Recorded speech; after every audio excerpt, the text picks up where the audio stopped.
Hi, this is Leslie Cuevas, and I will be doing my movement presentation on drinking iced coffee. Reason why I picked this topic is because this is a basic ADL that can be meaningful for certain patients, and it's important to know the basic working of how this movement works in order to help with a patient reach their goal. This could also be helpful with being able to grip for other things such as hairbrushes, spoons, anything for cooking, also like brushing their teeth, because while doing this, we're gripping, we're reaching for things, so it's helpful to know the basic background of these movements.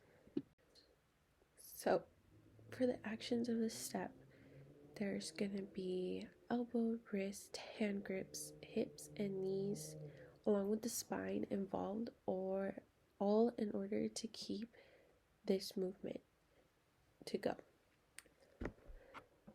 So with the elbow, we're going to be using the right elbow, and it would be extending forward in order to reach for the cup, and once it reaches the cup, it would be flexing in order to hold it.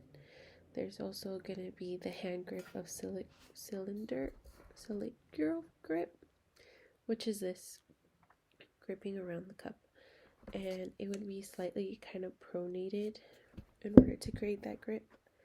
With the wrist, because the wrist is going to be holding it like this towards the right, so it's kind of neutral a little bit.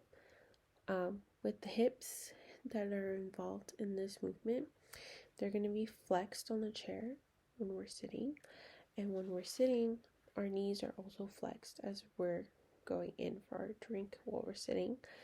The spine is going to be upright along with the trunk as well, and everything that's done in this action is going to be done in a sagittal plane towards the front. All of this is needed in order to create that step of drinking the cup.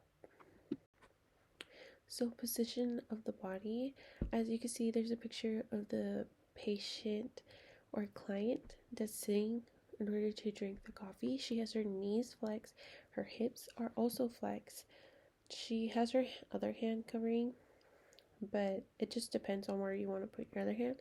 But her right hand is slightly flexed with her elbow, and her wrists kind of slightly pronated as she's drinking it. So the right hand is slightly pronated to help grasp and move the bone. So with the radius slightly, because we're going from neutral, going from supination to pronation. We're kind of slightly pronated because it's not fully pronated, so it's more neutral for the hand and wrist, and the legs being flexed. Also, when we're grasping, we're using all 5 digits of the fingers in order to flex this and create the grasp. The spine is also in a neutral position. Muscles that are involved during this full movement is the triceps, bicep, the pronators. There's for grasping, there's the flexor digitorum superficialis, the flexor pollicis longus, the carpi ulnaris, and the carpi radialis, which are involved in the carpi radialis and ulnaris are involved in the flexing of the wrists. Flexor pollicis longus are in the joints, all 3 joints of the thumb to grip, and the superficialis is from 2 to 4, so that helps us be able to do the grasp as well. For sitting position, the muscles involved are pars major, ischialis, rectus femoris, quadriceps, all involved in the helping of the flexing of the knees and of the hip in order to stay in that position. And during this movement, we're doing an eccentric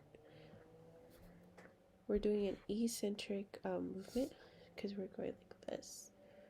In order to create that movement, we're flexing to go like this to drink, in order to also pierce it as well, and it's using our muscles. So patients that might have difficulty to be able to extend and flex and reach the cup in order to drink it are arthritis patients, wrist drop patients, um, dyspraxia patients, along with carpal tunnel patients. With arthritis patients, they might have difficulties because they have pain and aches in their hand. So it may be painful for them to even try to grasp for the cup. And this could also be painful for them to try to flex. With wrist drop patients, it's more radial damage within the nerve. So this could also be like they can't even like fully like be able to grasp anything at all. Dyspraxia patients, they don't have a lot of proper motor control in order to grip, and they may have difficulties with like trying to reach forward in order to grab the cup. With carpal tunnel patients, they can have trouble with pain, mainly because there's medium nerve damage, and this could also be weakening causing the weakening of the muscles of our flexors. So if the cup is too heavy for them, or it just depends on how they reach for it, it could be painful for them, the radial nerve, along with like trying to just be able to drink it. It could be just too heavy for them. So when it comes to adaptations, in the previous slide there is a video, kind of like the sippy cup that I'm talking about. It's like it has the holders, and then there's drink holders as well. This is also a great example with the cup, because when you drink it, it already has a slight tilt, so it'll help with like being able to reach for it if a patient is also had just had a seizure, so it's helpful with them. There's other forms of cups as well. They're kind of like a sippy cup, and it comes straws and lids. So if the patient tries to grab for it, at least like if they knock it over, it won't spill everywhere. It'll be protected. So these are certain adaptations that are good, especially to cause like less of a mess, and it helps them be able to at least try to do that occupation of being able to drink their coffee.